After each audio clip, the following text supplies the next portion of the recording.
வணக்கம். நியூஸ் ஃபர்ஸ்டின் உலக முக்கிய செய்திகள். முதலில் தலைப்புச் செய்திகள். சூடானில் பள்ளிவாசல் மீதான தாக்குதலில் 70க்கும் மேற்பட்டவர்கள் உயிரிழப்பு. காசா நகருக்குள் நுழைந்த இஸ்ரேலிய படை, வெளியேறும் பொதுமக்கள். ஜெர்மனி தலைநகரில் திடீரென வெளியேற்றப்பட்ட மக்கள். பிரான்சில் வெடிக்கவுள்ள பாரிய போராட்டம், அமெரிக்கா விடுத்துள்ள எச்சரிக்கை. காசா போர் நிறுத்தம் எதிராக வாக்களித்த அமெரிக்கா, உலக நாடுகள் கண்டனம். ஜப்பானில் நூற்றுக்கணக்கான முதியவர்கள் உயிரிழப்பு. பாலஸ்தீன அதிபர் ஐநா சபையில் உரையாற்ற அனுமதிக்கும் தீர்மானத்துக்கு இந்தியா ஆதரவு. நைஜீரியாவில் வணிக வளாகத்தில் பயங்கர தீ விபத்து, 10 பேர் உயிரிழப்பு. பாகிஸ்தானில் 2 வெடிகுண்டு தாக்குதல்கள், 11 பேர் உயிரிழப்பு. கனடாவின் இந்த பகுதிகளில் உறைபனி தொடர்பில் எச்சரிக்கை. தொடர்பான விரிவான செய்திகள். சூடானில் தார்பூர் பிராந்தியத்தில் உள்ள பள்ளிவாசல் மீது நடத்தப்பட்ட ட்ரோன் தாக்குதலில் 70க்கும் மேற்பட்டோர் உயிரிழந்துள்ளதாக தெரிவிக்கப்படுகின்றது. எல்பாஷர் நகரில் நடைபெற்ற இந்த தாக்குதலுக்கு பராமிலிட்டரி ரேபிட் சப்போர்ட் போர்சஸ் மீது குற்றச்சாட்டு சுமத்தப்பட்டுள்ளது. ஆனால் அந்த அமைப்பு இதுவரை பொறுப்பை ஏற்கவில்லை. கடந்த 2 ஆண்டுகளுக்கு மேலாக RSF மற்றும் சூடான் இராணுவம் இடையே கடும் உள்நாட்டு போர் நடைபெற்று வருகிறது. இந்த எல்பாஷர் தார்பூரில் இராணுவ கட்டுப்பாட்டில் வைத்திருக்கும் கடைசி முக்கிய கோட்டையாகும். அங்கு சிக்கி தவிக்கும் 3 லட்சம் பொதுமக்களை பாதுகாக்கும் பேரில் இராணுவம் போராடி வருகின்றது. காலை தொழுகை காலத்தில் ட்ரோன் தாக்குதல் நடந்ததாகவும் பலர் சம்பவ இடத்திலேயே உயிரிழந்துள்ளதாகவும் நேரில் கண்ட காட்சிகள் தெரிவித்துள்ளன. இதுவரை 78 பேரின் உயிரிழந்துள்ளமை உறுதிப்படுத்தப்பட்டுள்ளதுடன் சுமார் 20 பேர் காயமடைந்துள்ளதாக கட்டிட இடிபாடுகளிலிருந்து உடல்களை மீட்கும் பணிகள் இன்னும் நடைபெற்று வருகின்றது. காசா நகருக்குள் இஸ்ரேலிய படைகள் நுழைந்ததை அடுத்து ஆயிரக்கணக்கான பாலஸ்தீனர்கள் கடலோரத்தில் கால்நடையாக தங்கள் குழந்தைகள், உடைமைகளை எடுத்துக்கொண்டு பிராந்தியத்தை விட்டு வெளியேறி வருவதாக சர்வதேச ஊடகங்கள் செய்தி வெளியிட்டுள்ளன. காசா நகரின் வடக்கு பகுதியில் தனது ஆயுதங்கள், இராணுவ வாகனங்களை இஸ்ரேல் கொண்டுள்ள நிலையில் தெற்கு நோக்கி மக்கள் வெளியேறி வருகின்றனர். இஸ்ரேல் காசா நகரில் 150 இலக்குகள் மீது தாக்குதல் நடத்தியுள்ளதாக கூறப்படுகிறது. இதன்படி ஹமாஸ் பணிய கைதிகளாக வைத்திருப்பவர்களை மீட்கவே இந்த தரைவழி தாக்குதல் நடத்தப்படுவதாக இஸ்ரேல் தெரிவித்துள்ளது. இந்த நிலையில் காசாவில் 6 லட்சத்துக்கும் அதிகமானோர் இருப்பதாக ஐக்கிய நாடுகள் சபை கூறியுள்ளது. இஸ்ரேலின் நடவடிக்கையை அடுத்து ஆயிரக்கணக்கான பாலஸ்தீனர்கள் கடலோரத்தில் வெளியேறுவதாக தெரிவிக்கப்பட்டுள்ளது. ஜெர்மனியின் தலைநகர் பெர்லினில் 2ஆம் உலகப் போரின் வெடிகுண்டுகள் 2 கண்டுபிடிக்கப்பட்டதாக பெரும் அதிர்வலை ஏற்படுத்தப்பட்டுள்ளது. புதன்கிழமை காலை ஸ்பாண்ட் பகுதியில் கட்டுமான பணிகள் நடைபெறுகையில் தொழிலாளர்கள் பள்ளம் தோண்டும் போது சுமார் 100 கிலோ எடையுடைய ரஷ்யாவின் தயாரிப்பு வெடிகுண்டை கண்டுபிடித்தனர். இதன் காரணமாக அப்பகுதியில் வசிக்கும் சுமார் 12,400 பேர் உடனடியாக வெளியேற்றப்பட்டனர். அத்தோடு பெர்லினை ஒட்டியுள்ள ஸ்பிரீன் நதியில் 2ஆம் உலகப் போரின் காலத்தை ஒட்டிய மற்றொரு குண்டும் கண்டுபிடிக்கப்பட்டது. இதையடுத்து பிசிசேரிசனல் அருகில் வசிக்கும் சுமார் 10,000 பேர் நேற்று இரவு தங்கள் வீடுகளை விட்டு வெளியேறியுள்ளனர். ஆனால் ஆய்வுகளின் பின்னர் அந்த நதியில் இருந்த குண்டு உடனடி வெடிப்பு அபாயமில்லை என்பது உறுதி செய்யப்பட்டதால் இன்று காலை மக்கள் வீடுகளுக்கு திரும்ப அனுமதிக்கப்பட்டனர்.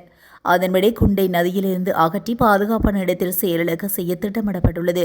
மாறாக ஸ்பாண்ட் பகுதியில் கண்டுபிடிக்கப்பட்ட வெடிகுண்டை செயலிழக்க செய்வதற்கான பணிகள் இன்னும் தொடர்ந்து நடைபெற்று வருவதாக கூறப்படுகிறது. ஜெர்மனியில் இதுபோன்ற குண்டுகள் அடிக்கடி கண்டுபிடிக்கப்படுகின்றன. ஆனால் பெர்லினில் இத்தனை அதிகமான மக்களை வெளியேற்ற வேண்டிய நிலை பல ஆண்டுகளுக்கு பிறகு ஏற்பட்டுள்ளதனால் நகர மக்கள் நீண்ட நேர பதற்றத்துடன் இருந்ததாக அந்நாட்டு ஊடகங்கள் தெரிவித்துள்ளன. பிரான்சில் நாளைய தினம் ஆயிரக்கணக்கானோர் ஊழல் எதிர்ப்பு பேரணிகளில் கலந்து கொள்வார்கள் என்று எதிர்பார்க்கப்படுவதனால் தமது நாட்டு குடிமக்களை குறித்த பிரதேசங்களுக்கு செல்ல வேண்டாம் என அந்நாட்டில் உள்ள அமெரிக்க தூதரகம் எச்சரிக்கை விடுத்துள்ளது. குறித்த ஆர்ப்பாட்டத்தில் வன்முறைக்கான சாத்தியக்கூறுகள் இருப்பதனால் அமெரிக்காவின் குடிமக்கள் இந்த ஆர்ப்பாட்டங்களை தவிர்க்க வேண்டும் என்று மணிலாவில் உள்ள அமெரிக்க தூதரகம் செப்டம்பர் 19 தேதியிடப்பட்ட அந்த ஆலோசனையில் தெரிவிக்கப்பட்டுள்ளது. பெரிய கூட்டங்கள் நடைபெறும் இடங்களில் எச்சரிக்கையாக இருங்கள் என்றும், ஏனெனில் அமைதியான ஆர்ப்பாட்டங்கள் கூட முன்னெச்சரிக்கை இல்லாமல் வன்முறையாக மாற வாய்ப்புள்ளது என்றும் அமெரிக்க தூதரகம் கூறியுள்ளது. வெள்ள கட்டுப்பாடு தொடர்பான திட்டங்களில் ஊழல் குற்றச்சாட்டுகளுக்கு பதிலளிக்கும் வகையில் செப்டம்பர் 21 அன்று மெட்ரோ மணிலாவில் ஏராளமான போராட்டங்கள் திட்டமிடப்பட்டுள்ளதாக கூறப்படுகிறது.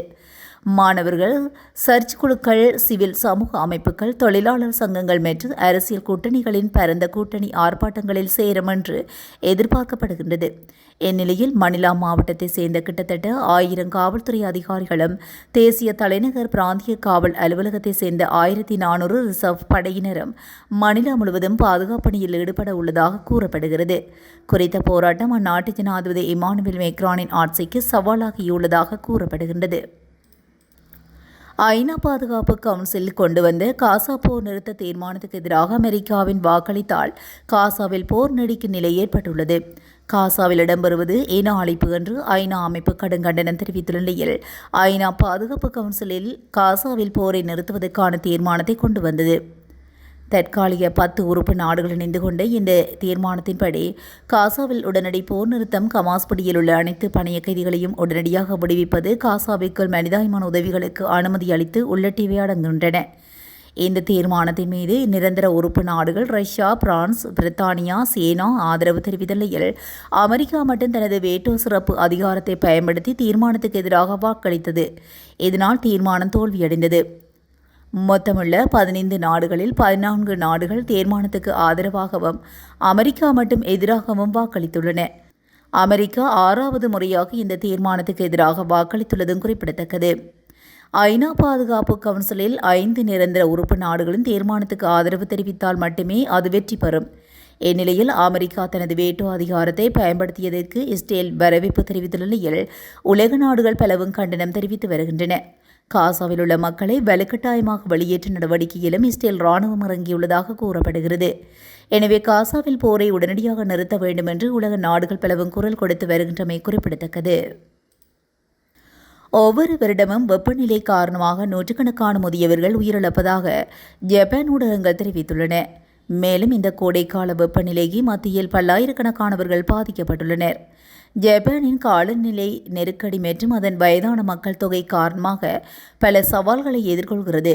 ஜப்பானில் தனிமை மற்றும் பிற கலாச்சார காரணிகளால் வெப்பநிலையை எதிர்கொள்ள முடியாமல் உயிரிழப்புகள் அதிகரிக்கின்றது. அமெரிக்காவின் நியூயார்க்கில் நடைபெறவுள்ள ஐநா சபை பொதுக்கூட்டத்தில் பாலஸ்தீன அரசை அங்கீகரிப்பதாக பல நாடுகள் அறிவித்துள்ளன. 193 ஐநா உறுப்பு நாடுகளில் 147 நாடுகள் ஏற்கனவே பாலஸ்தீன அரசை அங்கீகரித்துள்ளன.